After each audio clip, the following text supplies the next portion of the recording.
Hello, প্রথমে sorry বলে নিচ্ছি আমার ডাউন ভয়েসের জন্য, যেহেতু একটু ঠান্ডা লেগেছে। আমরা কিছুদিন আগে চায়ের দেশে একটা ট্যুরে গিয়েছিলাম। সেখানে মৌলভীবাজারে দুসাই রিসোর্ট অ্যান্ড স্পাতে 2 নাইটের মতন স্টে করি। তা ভাবলাম আপনাদের সাথে একটা প্রাইমারি লেভেলে ব্লগ শেয়ার করি। আমরা যেহেতু একটা 15 দিকে রিসোর্টে পৌঁছাই, চেক ইন এবং চেক আউট একটা রাশ টাইম ছিল, তো একটু ওয়েট করতে হয়েছিল। রিসেপশনে ওয়েট করতে করতে তারা আমাদেরকেও ওয়েলকাম ড্রিঙ্ক সার্ভ করে, সাথে আমি আমার বেবিকে এই ফিশগুলো দেখাচ্ছিলাম। যাই হোক, ইকো রিসোর্টের কিন্তু ডে এবং নাইটের ভিউ ভিন্ন হয়। আমি আপনাদের সাথে ধাপে ধাপে পরবর্তীতে আরও ব্লগ শেয়ার করব। অপেক্ষার পালা শেষ, আমাদের চেক ইন করতে করতে 2টো বেজে গিয়েছে। এই যে ওদের নিজস্ব এক ধরনের গাড়ি, এই গাড়ির নাম মনে পড়ছে না, এই গাড়িতে করেই ওরা ওদের কটেজ বা ভিলা পর্যন্ত পৌঁছে দেয়। আচ্ছা, বলে দিই যে মেইন রোড থেকে রিসোর্টটা কিন্তু একটু ভেতরে, আবার ওদের রিসেপশন থেকে ওদের ভিলা বা কটেজগুলো আর একটু ভিতরে। যাওয়ার সময় একটা ইকো ভাইব পাচ্ছিলাম।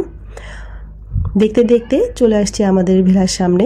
আমরা যে ভিলাটাতে রুম নিয়েছিলাম এটার নাম হচ্ছে ব্যানানা লিফ।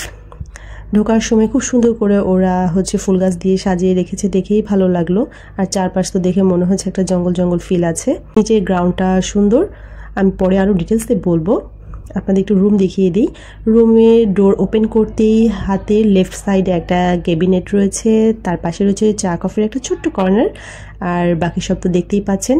যেহেতু রুমের সাথে একটা বারান্দাতে ঠাই আছে, রুমের ভেতর থেকে কিন্তু বাহিরের যে জঙ্গল জঙ্গল একটা ফিল সেটা কিন্তু পাওয়া যাচ্ছে।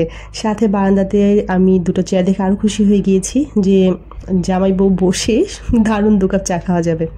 যাই হোক, অল্প করে দেখিয়ে দিলাম। আমি আপনাদের পরবর্তীতে ধাপে ধাপে কয়েকটি ভ্লগে সুন্দর করে এটা ডিটেলস দেখাবো, এটার পজিটিভ এবং নেগেটিভ দিকও দেখিয়ে দিব। কি ভালো লাগলো কি ভালো লাগলো না সেটা আপনাদের সাথে শেয়ার করব। হোপফুলি আপনাদের সবার ভালো লাগবে। এ পর্যন্ত আমাদের সাথেই থাকুন। আল্লাহ হাফেজ।